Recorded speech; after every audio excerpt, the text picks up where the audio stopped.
Hey guys, what's up? Welcome along to Arsenal Fan TV, and this Saturday we've got a massive game coming up against Manchester United at the Emirates Stadium, and I don't really know how I feel going into this game, given that in previous seasons our record has been absolutely diabolical against United. We've lost something like 10 games in the last 14, only managing to pick up one win thanks to an Aaron Ramsey goal back in 2011. So obviously our form against them is dreadful, and given how we've played as well, it really is hard to go into this game with a sense of confidence. I mean, I'm feeling optimistic given the fact that, you know, I think the international break came as a welcome relief in a sense. A lot of our players, a lot of individuals have performed well. I mean, the likes of Alexis Sanchez have scored, Chamberlain scored, Welbeck scored, Wilshere's had a couple of man-of-the-match performances. He's looked phenomenal as well. So a lot of individuals have been playing well over the international break, and you'd hope that they'd go into this game with a bit of confidence. And I'd hope that Wenger has had a bit of time to be a bit more collective going into this game, and hopefully pick the right starting 11 for us, which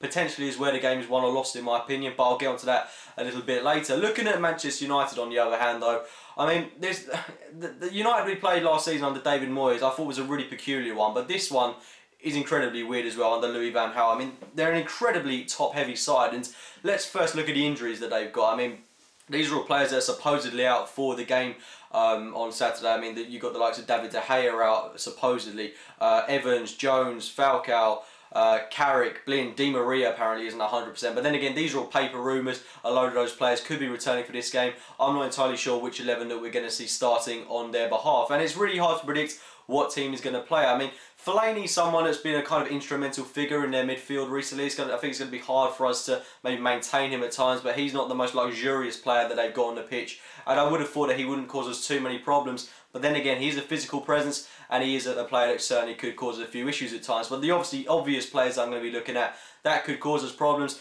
First of all, Robin van Persie. Yeah, I know he hasn't been performing all that well this season, but you can almost guarantee that he's going to take it up that extra level in this game. The same goes for players like Wayne Rooney, Di Maria, that you would all assume they're going to take it up to that next stage. Looking at Di Maria specifically though, he's a player that you could say hasn't really turned up in the big games for United this season. Was very quiet against City, was very quiet against Chelsea. It'll be interesting to see what kind of Di Maria turns up going into this game, because I'm not doubting his quality for 1 minute. He's the most expensive British record signing, should I say, in a good long while. So it'd be interesting to see how he performs in this game, and I know I've got my words all muddled up there. But yeah, I mean, another fact I was looking at that makes this game a whole lot more interesting is that both Arsenal and United are going into this game with neither side being in the top four, and it's the first time that both of these teams have done that when they've been playing each other since 1998. So it's really weird to think that these two aren't challenging for the title at the moment. I mean, I would have expected a lot more on our behalf. I mean, I wouldn't have expected it through United, given that they're in their rejuvenation, their restructuring phase at the moment. But I would have thought that we would have at least been challenging for the title at this point. But unfortunately, we're not. Realistically, as it stands, United are a top four contender and a rival in that sense. So hopefully, you know, this could be a turning point for us. If we were to get a win against United, a win against Dortmund, this could be a turning point for us. And I'd like to think that we're able to do that. We have to take advantage of this depleted United side and hopefully get a win. But like I was saying, that's not to say that we haven't got injury concerns of our own. First of all, looking at the positives, we've got Arteta and Giroud coming back into the side. These are two massive key figures for us. I'm glad to see them coming back. Hopefully they can be beneficial in this game. Arteta especially, I think we're going to need his leadership skills in this one. But Giroud, great to have his presence back in the team. I think we've missed his hold-up play at times as well this season. But I mean, looking at the injuries, we've got Koscielny. I was really hoping that he'd be back after the international break, because I mean, the talent that United have got going forward, it's going to be really hard to tame that with a centre-back partnership of Per Mertesacker and Nacho Monreal. And Mertesacker's not really someone that I'm going to let get off lightly going into this game, because he's someone that's been really underperforming for us in recent games. I mean, that's got to be taken note of, and I'd like to think that he would take up it to the extra level in this game. And I would like to see every single player have a good performance in this one. Monreal simply can't start at centre-back for us. I mean, if we're going to analyse the starting 11, like I said a bit earlier in the video, this is potentially where the game is won or lost for us. I mean, obviously I'd start with Szczesny in goal, but then the back four, I mean, I would start with Bellerin at right back. I know you could say that's a risk. He's 19 years old, he lacks Premier League experience, but it's going to make our defence a whole load more balanced.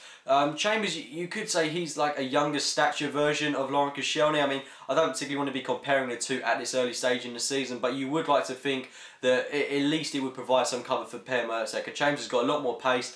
His performances this season have been a lot better when he's played in that centre-back role. So I'd have a centre-back partnership of Chambers and Mertesacker, and then at left-back, obviously, Kieran Gibbs. Like I was saying though, there are risks playing that. I mean, you've got two 19-year-olds in that back four, but overall, we don't really have much choice. Monreal, we can't persist with it. That's where players like Falcao, Di Maria, etc. are going to exploit us. That's a key weakness. Van Gaal will have looked at that, and we simply can't do it going into this game. Looking a bit further up the pitch though, especially in that centre midfield pivot, if we're playing a 4-2-3-1, I can't really get my head around this one, if I'm being honest with you, because I'd like to see Wilshere starting that more anchor kind of role in the middle, as he's got 4 consecutive man of the match performances for England. I mean, it's got to be taken note of that they were against poor opposition, the likes of Scotland, Slovenia, etc. But that's where he has played well. He's had some excellent performances there for England. I'd like to see him there playing in that game. And maybe we could push Aaron Ramsey a little bit further up the pitch in this game. I mean, a lot of people have been saying we could drop him, but I haven't really got a certified idea in my head. I think that the more sensible option would certainly be to start someone like Jack Wilshere or Aaron Ramsey alongside Mikel Arteta, just to keep a bit of level-headedness in the game. If it was me, I'd probably go Jack Wilshere, but then again, I'm still not 100% sure on that one. On the right-hand side of the pitch, I would be really tempted to go with Theo Walcott. I'm really inclined to go with him, as he's been in and around the Arsenal as well as the England setup for a number of weeks now. This would be an excellent opportunity to grab it for him to grab a game by the scruff of the neck, and really set a marker for the rest of the season for him. So I'd love to see him start there. But I think the area of the pitch that is up for much debate in this one is certainly the centre attacking midfield position. I don't think we should persist with playing Santi Cazorla there. I would either play someone like Thomas Rosicky, but the one I actually really would like to see is playing Oxlade-Chamberlain in that role. I don't think Chamberlain's a player that deserves to be dropped. He's been on red-hot form for both Arsenal and England. Probably been the most consistent player alongside Alexis Sanchez. And he just overall bulk our pacey attack going forward. So I'd love to see him start in the centre attacking midfield role. And hopefully that could benefit us. But realistically, I would expect Santi Cazorla to be playing that game. On the left-hand side, however, I'm assuming, obviously, it will be Alexis Sanchez. Absolutely no quibbles about that whatsoever.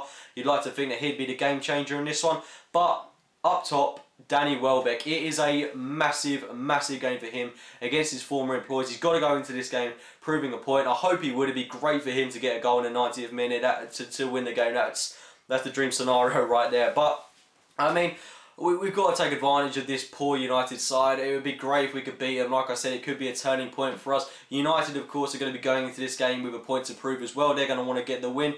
But given how they played against the likes of Chelsea and City, actually saying that, against City, United are actually pretty decent. They're probably the better side for a majority of that game. So we've got to expect a fight. But I think we're going to be the ones dominating the ball, and we've got to break them down. They've got a poor defence going into this game. I mean, I think they've got Phil Jones coming back, but Chris Smalling certainly is a player that we could expose. Luke Shaw still slightly inexperienced, but then again, he's played pretty well for them as well. Not to criticise him, but we've got to exploit their unexperienced defence at times, and hopefully we can get a win in this one.